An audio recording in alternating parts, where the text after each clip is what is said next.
संदीप ने अपनी माँ के कहने पर गांव में शादी कर ली थी। लड़की का नाम था सुनीता। माँ का कहना था एकदम मॉडर्न बहू नहीं होनी चाहिए, लेकिन उन्हें नहीं पता था कि गांव से आने वाली बहू सुंदर सुशील तो होगी और उसको गांव से बाहर भी निकाल लाएंगे, लेकिन उसके अंदर का गांव कैसे बाहर निकलेगा। शादी के कुछ दिन बाद, माँ टिफिन तो देना जरा। बेटा अब तो स्कूल नहीं ऑफिस जाता है, माँ से नहीं अपनी बीवी से टिफिन मांगा कर। ओके माँ। सुनीता टिफिन ले आओ। 1 किलो टिफिन, इसके अंदर पिस्ता डाल दिया है। पिस्ता? पिस्ता क्यों? सास जी ने बोला था ना कि आपको पिस्ता बहुत पसंद है। ओहो, मैंने पिस्ता नहीं पास्ता बोला था, पास्ता। पास्ता? कहीं होता है पास्ता? अरे बेटी तू रहने दे, मैं बना दूंगी। अच्छा किया कि पाव भाजी बनाने का नहीं बोला, वरना किसी के पाव बना देती है। सुनीता को बुरा लगता है, लेकिन उसकी नादान हरकतें कम नहीं होती। ऐसे ही एक दिन, अरे तुमने ये क्या लगाया है? अरे आपको फूस फूस करके लगाते हैं ना, वही। दियो? कहाँ दियो? किसको दियो? अरे वही ना जिससे खुशबू आती है। हाँ हाँ सही पकड़े हैं। अच्छा लेकर तो आना। कौन सा डियो लगाया तुमने? अभी लेकर आते हैं जी। संदीप की बात मानकर सुनीता अंदर से खुशबू वाला फुसफुस लेकर आती है। OMG! OMG मतलब ओ माय गणेश ना। अरे OMG छोड़ो, ये खुशबू वाला फुसफुस की बात कर रही थी तुम? हाँ इसी की, फिर से सही पकड़े हैं। अरे देवी, लेकिन आप सही नहीं पकड़े हैं, ये डियो नहीं है। डियो नहीं है तो क्या लियो है? अरे ये रूम फ्रेशनर है, जिसको कमरे में छिड़कते हैं, खुद पर नहीं। कोई बात नहीं, माँ कहती थी आत्मा किराएदार है, शरीर एक किराए का कर्म। हम शरीर पे ये डाल लिए तो क्या फर्क पड़ जाएगा।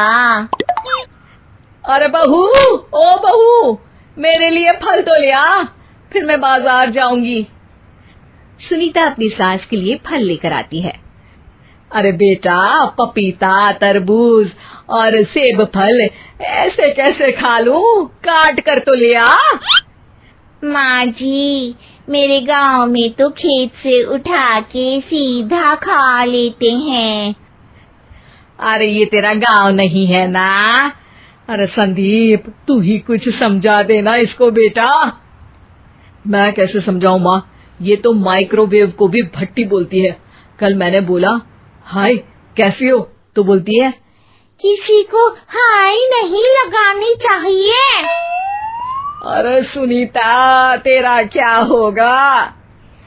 अभी तो कैसे बताऊं माँ जी, अभी हम कुछ करेंगे फिर पता चलेगा क्या होगा, लड़का या लड़की। हे भगवान, कहाँ से आ गई है? रामपुर से जी, आप ही तो लेकर आए थे मुझे। अरे मुझे माफ कर दो। पहले कोई गलती तो करिए जी, आपकी तो सारी गलती माफ कर देंगे हम। हाँ अरे बहू, मेरी बात सुन। फल यानी कि फ्रूट जब भी लाए ना तो काट कर लाना, ठीक है? जी ठीक है माँ जी, फल यानी फ्रूट यानी काट के लाऊंगी। सुनीता रोज ही कोई ऐसी हरकत कर देती जिसकी वजह से उसे घर में 2 बातें सुननी पड़ती। एक दिन, माँ मेरे बॉस घर पर आने वाले हैं शाम को, उनका बर्थडे है, फैमिली साथ नहीं रहती उनके, तो यही पार्टी कर लेंगे। उनको अच्छा लगा तो शायद मेरा प्रमोशन भी हो जाएगा। मैं ना फ्रूट केक लाकर फ्रिज में रख दूंगी और तेरे साथ आज खाना मैं बनाऊंगी, ताकि जब साहब आए तो खाने में कोई गड़बड़ ना हो। शाम को जब सारी तैयारियां हो जाती है, संदीप के साथ बड़े साहब भी घर आते हैं।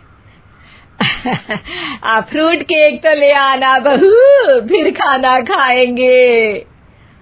अरे इस सब की क्या जरूरत थी, आपने बुलाया वही काफी है। सर, आपका परिवार शहर में नहीं है तो हम ही आपके परिवार जैसे हैं सर।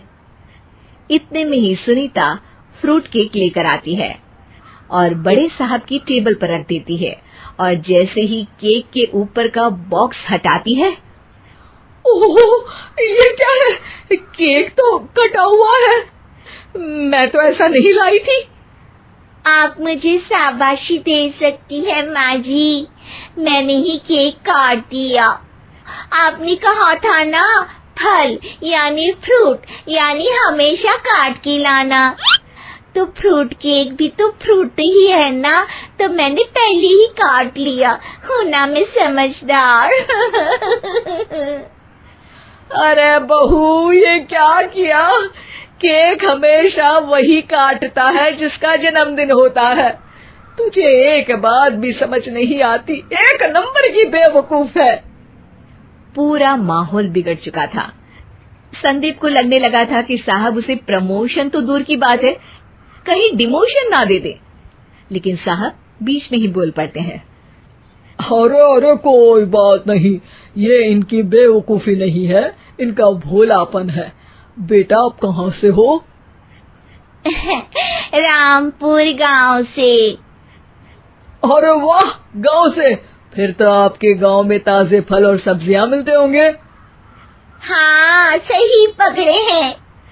हम तो काटते भी नहीं, सीधा खा लेते हैं। मैं ना एक बार तुम्हारे गांव घूमने जरूर चलूंगा। क्यों संदीप, ले चलोगे ना? मुझे गांव घूमना बहुत पसंद है। बस फिर क्या था, संदीप और सास दोनों खुश हो गए, क्योंकि साहब को सुनीता ने गांव की बात करके खुश कर दिया था। अब संदीप का प्रमोशन पक्का था। शिक्षा, कभी भी किसी भी गलती पर घबराना नहीं चाहिए। हो सकता है कि उस गलती की वजह से आगे बड़ा फायदा हो जाए।